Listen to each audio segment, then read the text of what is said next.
ஓம் சாய்ராம். நல்லது நினைப்போம், நல்லது நடக்கும். ஸ்ரீ சாய்நாத ஸ்ரவண மஞ்சரி. ஸ்ரீ கணேசாய நமக.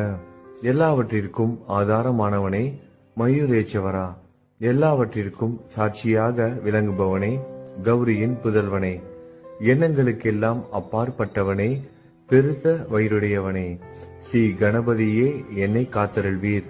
நீ எல்லா பூதகணங்களுக்கும் முதல்வன், தலைவன். எனவே கணேசன் என அழைக்கப்படுகிறாய். நீ எல்லா சாஸ்திரங்களாலும் ஏற்றுக்கொள்ளப்பட்டவன். புனிதமான முகமுடைய பாலசந்திரனே, சாரதே, வாக்கின் தெய்வமே, நீ வார்த்தைகளுக்கெல்லாம் தலைவி, உலகின் உயிரோட்டத்தின் காரணகர்த்தாவே, நீ படைப்பாளிகளின் இறைவி, நீ எப்போதும் இத்தேசத்தின் அணிகலன், எங்கும் நிறைந்து இருக்கும் எல்லையில்லாத சக்தியே, உலகின் தாயே, உன்னை வணங்குகிறேன். பூரண முழுமையான பரபிரம்மே, மகான்களுக்கு பிரியமானவனே, பண்டரிநாதன் உருவில் வெளிப்பட்ட அவதாரமே, நீ அன்பு கடவுள், எல்லையற்ற கருணையுள்ளம் கொண்டவனே, பாண்டுரங்கா நரகரி. பொம்மலாட்டக்காரன் தன் கையிலுள்ள கயிற்றால் பொம்மைகளை ஆட்டுவிப்பது போல் பிரபஞ்சம் எங்கும் நிறைந்து நின்று உலகை ஆட்டுவிக்கும் ஒரு பொம்மலாட்டக்காரன். உன் மெய்ப்பொருளை உய்த்துணர அறிவியல் ஏடுகளும் புனித நூல்களும் இன்னமும் முயன்று கொண்டுதான் இருக்கின்றன. மெத்த படித்தவர்களுக்கு நீ வெளிப்பட்டதே இல்லை. சக்கரபாணியே, அத்தகைய அறிவற்றவர்கள் வெறும் வார்த்தை ஜாலங்களிலேதான் சிக்குண்டவர்கள். மகான்கள் மட்டுமே உன்னை உணர்வார்கள்.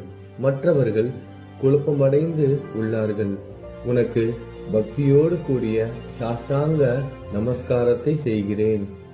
5 முகங்கள் கொண்ட சந்திரனே, மனித மண்டை ஓடுகளாலான மாலை அணிந்தவனே, நீலகண்டனே, திகம்பர ஓங்கார வடிவானவனே, பசுபதியே, எல்லா நேரங்களிலும் எவருடைய உதடுகள் உன் பெயரை உச்சரிக்கிறதோ அவர்களது உலகியல் துன்பங்கள் உடனடியாக நீங்கிவிடும். ஜடாமுடியை தரித்த சிவனே, உன் நாமத்தின் சக்தி அத்தகையது. உன் பாதங்களை வணங்கி நான் சாயி புகழை கூறும் இந்த துதியை எழுதுகிறேன். இந்த அருட்பணி முழுமையடைய எனக்கு அருள்வாயாக. நீலகண்டா, ஆலகால விஷமுண்ட சிவனே. இப்போது அத்திரி மகரிஷியின் முதல்வரான தத்தாத்திரேயரையும் குலதெய்வமான இந்திரனையும் துக்காராமையும் எல்லா ஞானிகளையும் பக்தர்களையும் பணிகிறேன். சாயிநாதா, உனக்கு வெற்றி கிட்டட்டும். பாவிகளை கடை தேற்றும் கருணை உள்ளவரே, உங்கள் பாதங்களில் என் தலையை வைத்து இருத்தி வேண்டுகிறேன். உன் பாதுகாப்பை எனக்கு அருள்வாய். நீ முழுமையான பரபிரம்மம், ஆனந்தத்தின் இருப்பிடம். நீயே விஷ்ணு, மனிதர்களுள் தலை சிறந்தவர்.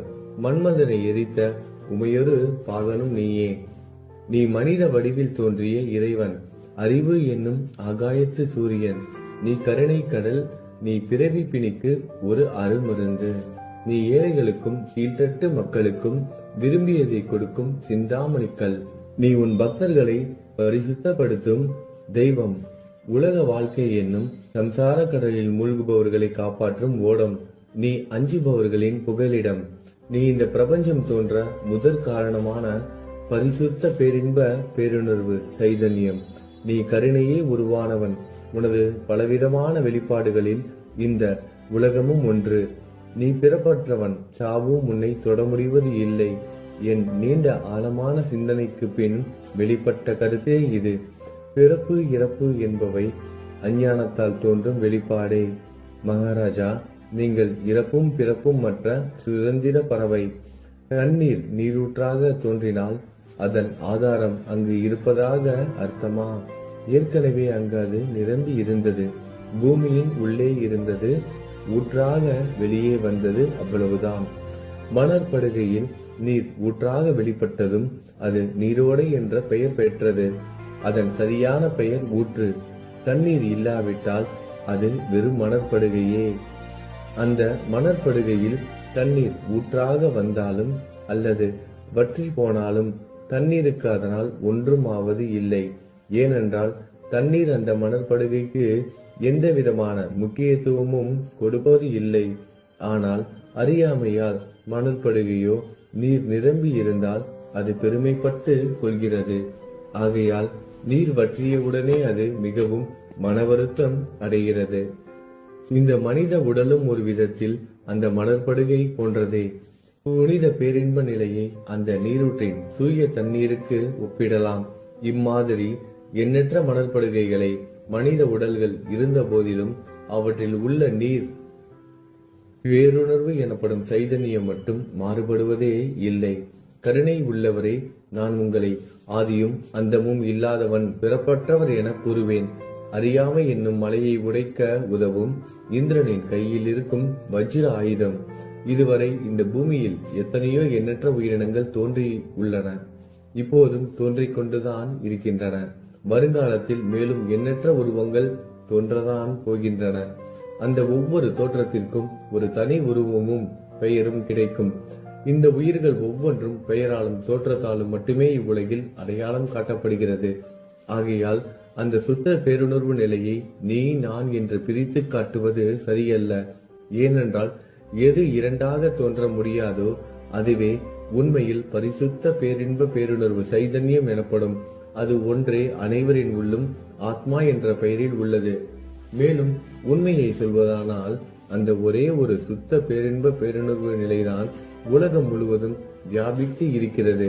அப்படி இருக்கையில் நீ நான் என்ற வேற்றுமைகள் எவ்வாறு இருக்க முடியும்? நீருண்ட மேகத்தில் உள்ள நீரின் தன்மை உலகெங்கிலும் ஒன்றே.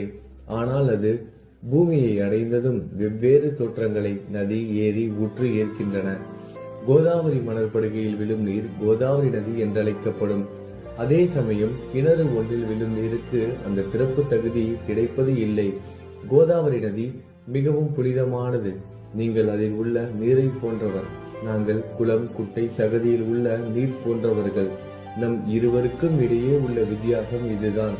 உங்கள் வாழ்வின் குறிக்கோளை அடைவதற்கு நாங்கள் உங்களிடம் வர வேண்டும். கூப்பிய கரங்களுடன் சரணடைய வேண்டும். ஏனென்றால் நீங்கள் ஒருவரை புனிதத்தின் உறைவிடம். புனிதமடைந்த கோதாவரி நதி மணற்பரப்பில் மழை நீர் பாயத் தொடங்கும் பொழுது அந்த நீர் புனித தன்மையை அடையும். அதை வெறும் தண்ணீராக மட்டும் கருதினால் அந்த தண்ணீர் தான் எல்லா இடங்களிலும் இருக்கிறது. கோதாவரி நதி தீரம் முழுவதும் புனிதமாக கருதப்பட்டது. பூமியின் அந்த மணற்பகுதி அதன் புனித தன்மையை நிர்ணயம் செய்கிறது. தான் பழகும் மக்களின் தன்மைக்கேற்ப மக்கள் குணம் மாறுபடுகிறது. புனித ஆத்மாக்களின் சிறுகையால் அவர்களுடன் சேருபவர்களின் ஆத்மா ஒளிவிட தொடங்குகிறது. இல்லாவிட்டால் அது மாசுபட்டே இருக்கும். நீருண்ட மேகத்தில் நின்று கீழே விழுந்த நீரின் புனித தன்மையை எந்த பூமியின் பகுதி மாற்றவில்லையோ அந்த பகுதியை சாஸ்திரம் அறிந்தவர்கள் கோதாவரி என்று கூறுகிறார்கள். மற்ற பகுதியில் விழுந்த நீர் அந்த பகுதியில் உள்ள மண்ணின் குணத்தை ஏற்றுக்கொண்டது, புனித தன்மையை இழந்தது. மேகத்தில் இருந்த பொழுது பரிசுத்தமாக இருந்த நீர் அசுத்தமாகவும் கசப்பாகவும் உப்பாகவும் மாறிவிட்டது. 6 வித உட்பகைகளை அகற்றி காமம், கோபம், பேராசை, வெறுப்பு, அகங்காரம், பொறாமை புனித உடலெடுத்து வந்த குருதேவா தங்களை புனித மகான் என்று அழைப்பதே சாலப் பொருந்தும். ஆகவே நீங்களே புனித கோதாவரி. நீங்கள் கூடம் போடப்பட்டதாலேயேதான் நான் உங்களை புனித கோதாவரியாக உருவகம் செய்கிறேன். இயங்கும் அத்தனை படைப்புகளிலும் நீங்கள் சிறப்புற முதன்மை பெறுகிறீர்கள். பிரம்மா உயிர்களை படைக்க ஆரம்பித்ததிலிருந்தே உலகம் தோன்றியது முதல் கோதாவரி நதி இருக்கிறது. நீர் நிறைந்து பாயும் அந்த நதியில் இன்று வரை தண்ணீர் வற்றியதே இல்லை. ராவணனின் எதிரியான ராமர் கோதாவரி நதியின் கரைக்கு வந்தபோது ஓடிக்கொண்டிருந்த தண்ணீர் இன்று வரை அதே இடத்தில் எப்படி இருக்க முடியும் என்று சற்றே யோசித்து பாருங்கள். கோதாவரி நதியின் மணற்படுக்கை மட்டும் அதேதான். தண்ணீர் கடலை சென்றடைந்து விட்டது. ஆனால் அந்த கோதாவரி நீர்ப்படுகையுடன் புனிதத்தன்மை மட்டும் என்றுமே மாறாமல் இன்று வரை அப்படியே உள்ளது. ஒவ்வொரு வருடமும் பழைய நீர் வெளியேறி புதிய நீர் அதற்குள் பாய்கிறது. உங்களுக்கு தெரிந்த வாழ்க்கை நீதிதான் அது. ஒரு நூற்றாண்டை ஒரு ஆண்டாக கணக்கிட்டால் அந்த நூற்றாண்டில் தோன்றிய முனிவர்கள் பாயும் நீரை போன்றவர்கள். அவர்களில் மிகப்பெரிய மகான்கள் அந்த நீரில் தோன்றும் அலைகள் போன்றவர்கள். இந்த புனித கோதாவரி நதியில் முந்தைய நூற்றாண்டுகளில் சனாதர், சனதர், சனந்தனர் போன்ற மகான்கள் வெள்ளமாக தோன்றினார்கள். பிறகு நாரதர், தும்ரு, துருவன், பிரகலாதன், மகாபலி சக்கரவர்த்தி, சபரி, அங்கதன், வாயுகுமாரனான அனுமான், விதுரர், கோபர்களும் கோபியர்களும் வெள்ளமாக தோன்றினர். இவ்வாறு இன்று வரை கடந்த நூற்றாண்டுகள் ஒவ்வொன்றிலும் ஒன்றன் பின் ஒன்றாக மகான்களாகிய வெள்ளம் தோன்றியது. அவற்றை எல்லாம் என்னால் ஞாபகப்படுத்தி கூற முடியவில்லை. சாய்நாதா, இந்த நூற்றாண்டில் 19ஆம் நூற்றாண்டு புனித கோதாவரி நதியில் சந்தேகத்திற்கு இடமில்லாமல் நீங்கள் வெள்ளமாக பாய்ந்தீர்கள். எனவே உமது தெய்வீகமான பாதங்களை வணங்குகிறேன் மகாராஜா. நான் செய்யும் தவறுகளை உங்கள் கவனத்தில் வைத்துக் கொள்ள வேண்டாம் என மன்றாடி கேட்டுக்கொள்கிறேன். நான் ஒரு எளியவன், அறியாதவன், தீய குணங்கள் கொண்ட மிகப்பெரிய பாவி. என்னை புறம் தள்ளி விடாதீர்கள், கைவிட்டு விடாதீர்கள். மட்டமான உலோகத்தையும் தங்கமாக மாற்றும் சக்தி கொண்ட ரசவாதக்கல் இரும்பினுடைய இயற்கையான தன்மைகளை பொருட்படுத்துவது இல்லை. கோதாவரி நதி தன்னுள் கலக்கும் சிறு ஓடைகளை திருப்பி அனுப்புவது இல்லை. அநேக தீய குணங்களை என்னுள் கொண்டவன் நான். உங்களது கருணை மிகுந்த பார்வையால் அவற்றை சடுதியில் அழித்து விடுங்கள். இது மட்டும்தான் உங்கள் அடிமையான தாசனேவின் வேண்டுகோள்.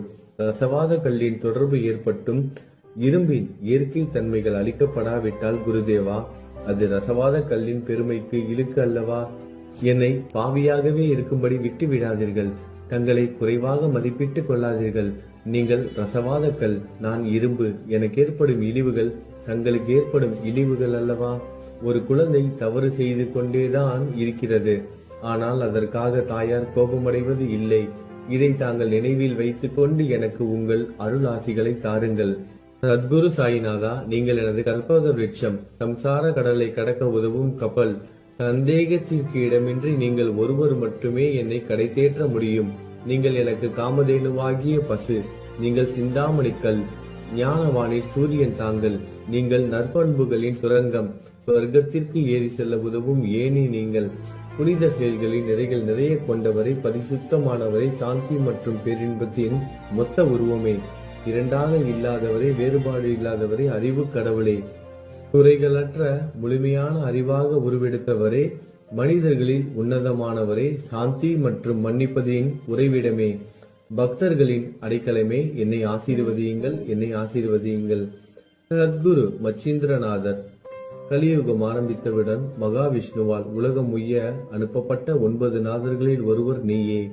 சிவன் நெற்றிக் கண்ணை திறந்தவுடன் அந்த அக்னியில் தோன்றிய மகாத்மா ஜாலந்தரும் நீயே. நீங்கள் மகாராஷ்டிராவில் தோன்றி பக்தி மார்க்கத்தை பரப்பிய ஞானிகள் நிவர்த்திநாதர், ஞானேஸ்வரர், கபீர்தாசர், ஷேக் முகமது, ஏகநாதர். நீங்கள் போதவா தத்தகுருவின் குரு நீங்களே. பண்டரிநாதரின் அடியவர் சாவதா மாலி. நீங்கள் உண்மையில் ஆஞ்சநேயரின் மறு அவதாரம் ராமதாசர். நீங்கள் மகாராஷ்டிர ஞானி பாண்டுரங்கன் மீது அபகங்கள் என்னும் கீர்த்தனை நிறைய இயற்றிய துகாராம். சாயிநாதா, நீங்கள் முஸ்லிம் ஞானி ராம பக்தர். நீங்கள் தத்தாத்திரேயரின் மறு அவதாரம் மாணிக் பிரபு. உங்களது இன்றைய அவதாரம் தோற்றம் மற்றும் உங்களுடைய எண்ணற்ற தன்மைகளை புரிந்து கொள்ள உண்மையில் கடினமாக இருக்கிறது. உங்களது ஜாதி குலம் பற்றிய எதையும் நீங்கள் எவருக்கும் வெளிப்படுத்தியது இல்லை. சிலர் உங்களை முஸ்லீம் என்கிறார்கள், சிலர் உங்களை பிராமணர் என்கிறார்கள். கிருஷ்ணரை போன்று எண்ணற்ற தெய்வீக லீலைகளை செய்வதெல்லாம் உங்களுக்கு ஒரு விளையாட்டு. ஸ்ரீ கிருஷ்ண பரமாத்மாவை பார்த்து உயிர்த்துணர்ந்த பல்வேறு மக்கள் பலவிதமான பெயர்களிட்டு அவரை அழைத்தனர். சிலர் அவரை யது குலத்தின் அணிகலன் என்றார்கள். சிலர் அவரை மாடுகள் மேய்க்கும் இடையன் என்றனர். யசோதை அவரை பச்சிலம் குழந்தை என்றாள். கிருஷ்ணனின் மாமனாகிய கம்சன் அவரை மகா காலன், உயிரை குடிக்கும் யமன் என்றான். அர்ஜுனன் அவரை எங்கும் நீக்கமர நிறைந்துள்ளவர் என்றான். அவ்வாறே குருநாதா, ஒவ்வொரு மனிதனின் மனநிலைக்கு ஏற்ப, அவரவர் எண்ணங்களுக்கு ஏற்ப உங்களுக்கு பெயர்களை சூட்டினார்கள். மசூதி நீங்கள் வாழும் இருப்பிடம். உங்கள் காதுகள் குத்தப்படவில்லை.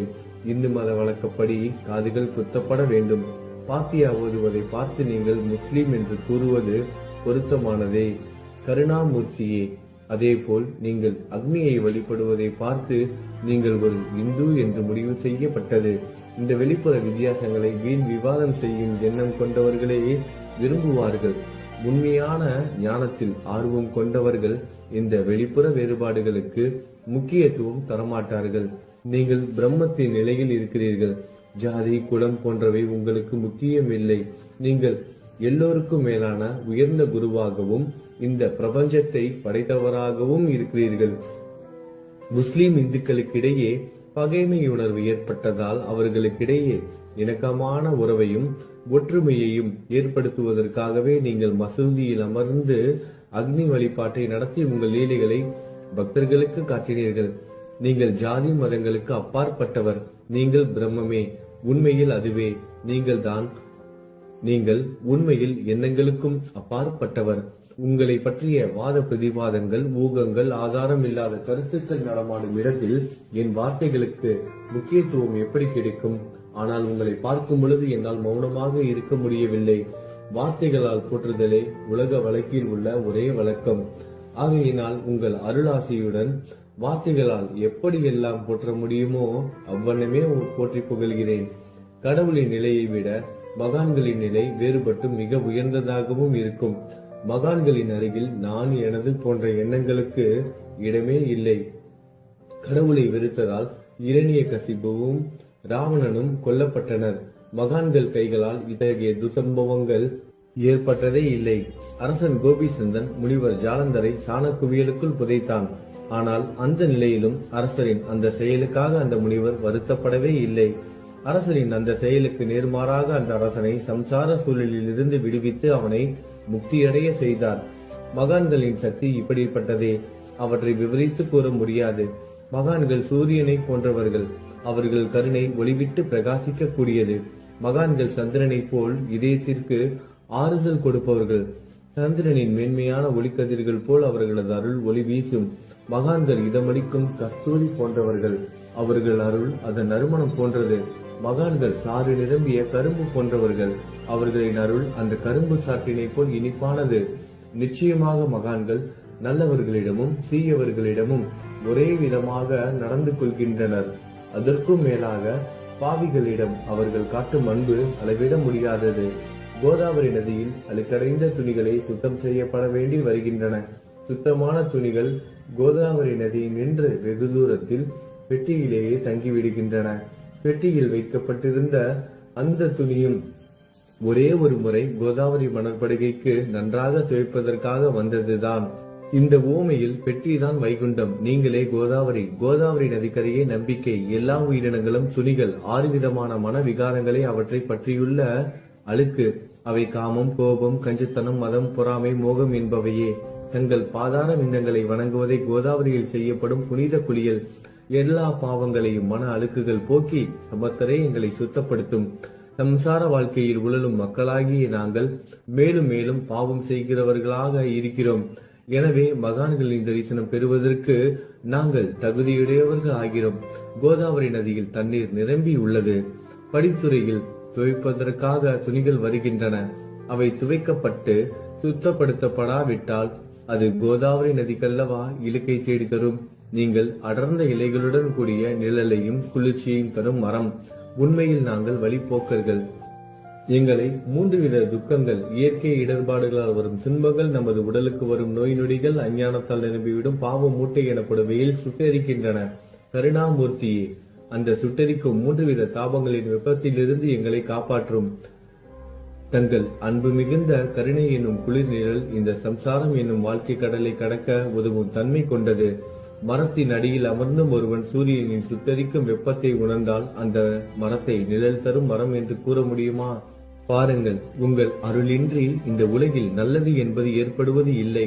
எனவே தர்மத்தை நிலைநிறுத்துவதற்காக சேஷசாயி பாம்பு படுக்கையில் இருப்பவனே அர்ஜுனனுக்கு நண்பனாக, வழிகாட்டியாக மற்றும் ஆன்மீகவாதியாக மாறினார். சுக்ரீவனின் அன்பினாலேயே விபீடனன் அரசன் ராமனின் நட்பை பெற்றான். ஸ்ரீ ஹரியும் மகான்கள் மூலமாகத்தான் பெருமை பெற்றார். பிரம்மம் உருவமற்றது. எனவே வேதங்களால் அதை வர்ணிக்க முடியவில்லை. பூமியில் அதை மனித உருவில் தோன்ற வைத்து மகான்கள் அதன் உருவமற்ற தன்மையை மாற்றினர். தாமாஜி என்ற பக்தருக்காக பாண்டுரங்கனை ஒரு தாழ்த்தப்பட்ட குலத்தில் பிறக்க வைத்தார். சோகமேளா என்ற பக்தருக்காக உலகின் தெய்வமாகிய இறைவனை இறந்த எருமைகளின் உயிரற்ற உடல்களை எடுக்க வைத்தார். மகான்களின் பெருமையை உணர்ந்த இறைவன் தண்ணீர் சுமந்து உழைத்தார். உண்மையில் மகான்கள் எல்லாவற்றையும் தாங்கும் சக்தியும் சச்சிதானந்த பிரபுவும் ஆகிய இறைவனின் எஜமானர்களே. இதற்கு மேலும் சொல்வதற்கு ஏதும் இல்லை. நீங்களே என் தாயும் தந்தையும். ஷீரடி கிராமத்தில் வசிக்கும் சத்குரு சாயிநாதா பாபா, உங்கள் லீலைகளை எவர் ஒருவராலும் உண்மையிலேயே முழுமையாக புரிந்து கொள்ள முடியாது என்கிற போது சாதாரண மனிதனாகிய நான் எவ்வாறு அவற்றை விளக்க முடியும் என்று கூறுங்கள். எல்லா உயிரினங்களையும் காப்பாற்ற நீங்கள் ஷீரடிக்கு வந்திருக்கிறீர்கள். மண் அகல் விளக்குகளில் வெறும் தண்ணீரை ஊற்றி அவற்றை எரிய வைத்தீர்கள். மிக குறுகிய மரப்பலகையை கொஞ்சம் ஊஞ்சல் படுக்கையாக்கி உங்கள் யோக சக்தியை உங்கள் பக்தர்களுக்கு காட்டினீர்கள். அநேக பெண்களின் மலட்டுத்தன்மையை முழுவதுமாக நீக்கினீர்கள். உதியின் மூலம் அநேக பேரின் வியாதிகளை குணமடைய செய்தீர்கள். இவ்வுலக சம்பந்தமான துன்பங்களை நீக்குவது உங்களுக்கு ஒரு பொருட்டே அல்ல. யானை ஒன்று எறும்பை சுமையாக கருதுமா? குருராயா, இப்பொழுது இந்த எளியவன் பால் கருணை காட்டுங்கள். உங்கள் பாதங்களில் சரணடைந்து விட்டேன்.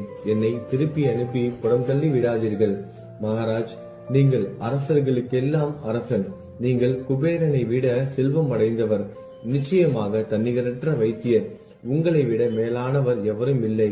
மற்ற கடவுள்களை வணங்குவதற்கு தனித்தனியாக பூஜை பொருட்களும் வழிபாட்டு முறைகளும் உள்ளன. ஆனால் உங்களை வணங்குவதற்கு தகுதியான பொருட்களே இந்த உலகில் இல்லை. சூரியனின் ராஜ்யத்தில் தீபாவளி பண்டிகையை கொண்டாடுவது என்றால் எவ்விதமான பொருட்களை கொண்டு அதை கொண்டாடுவோம்? சமுத்திரத்தின் தாகத்தை தணிக்க பூமியில் போதுமான தண்ணீர் கிடைக்காது. நெருப்பை சூடாக்குவதற்கு எங்கிருந்து அக்னியை கொண்டு வருவது? ஸ்ரீ சமர்த்த குருராயா, பூஜை செய்ய உதவும் பொருட்கள் யாவற்றிலும் இருப்பது உன் ஆத்மாவே. ஆரம்பம் முதலே அவை உன் ஒரு பகுதியே. மேலே கூறப்பட்டவை எல்லாம் தத்துவார்த்த ரீதியில் கூறப்பட்டவையே. எனக்கு ஏற்பட்ட அடிப்படையில் கூறப்பட்டவை அல்ல. அனுபவங்கள் இன்றி கூறப்படும் வார்த்தை ஜாலங்கள் வீணே.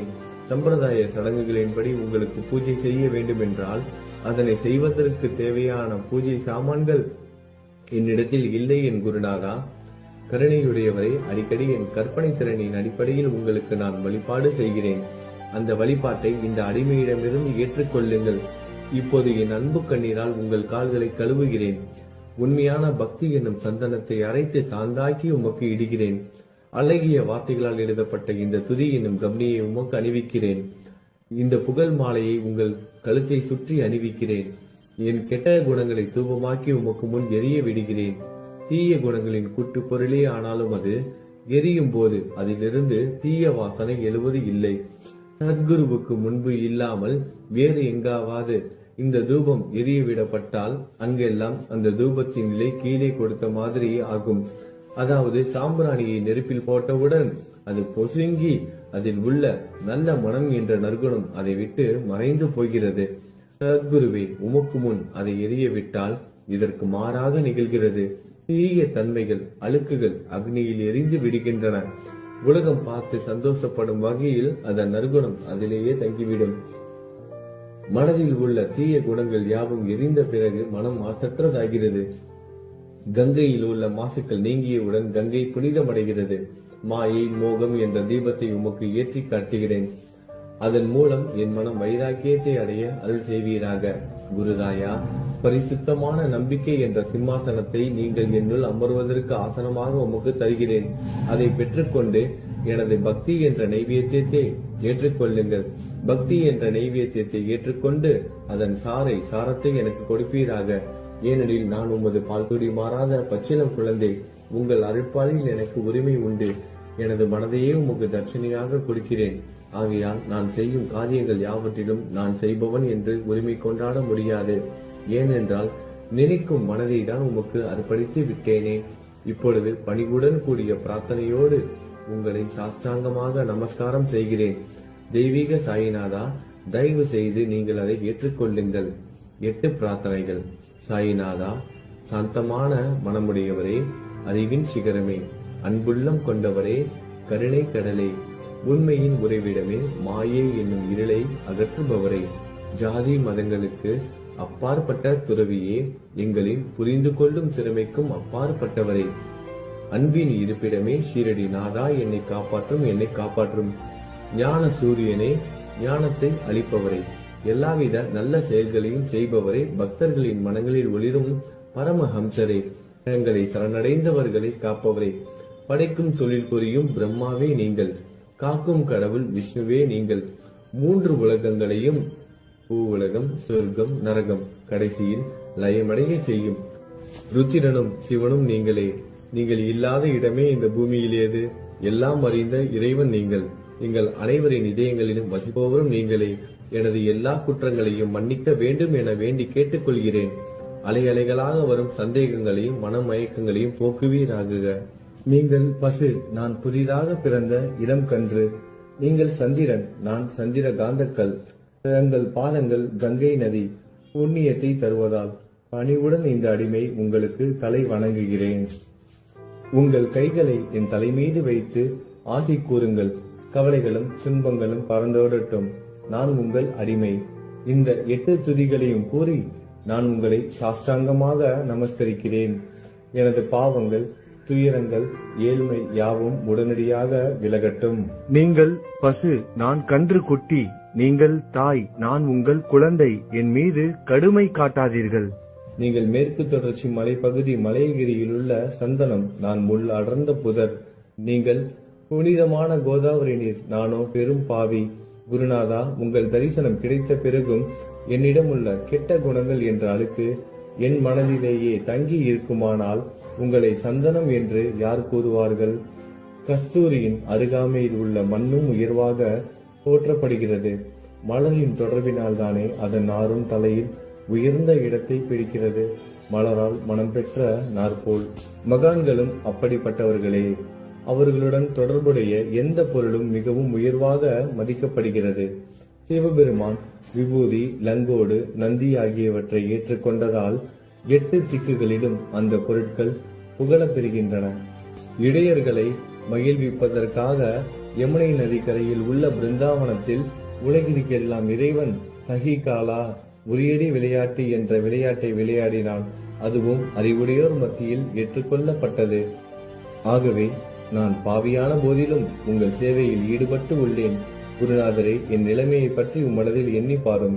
குருநாதா, லௌகீக உலகிலோ அல்லது ஆன்மீக வழியிலோ எந்த விஷயங்கள் எல்லாம் எனக்கு சந்தோஷத்தை கொடுக்கும் என என் மனம் சந்தேகம் இல்லாமல் நம்புகிறதோ அவற்றை எல்லாம் நீங்கள் எனக்கு அளித்தருள வேண்டும்.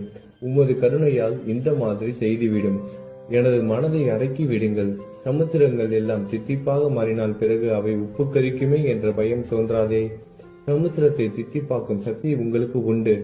ஆகையால் தான் எனது இந்த வேண்டுகோள். தயவு செய்து இந்த வேண்டுகோளை நிறைவேற்றும்.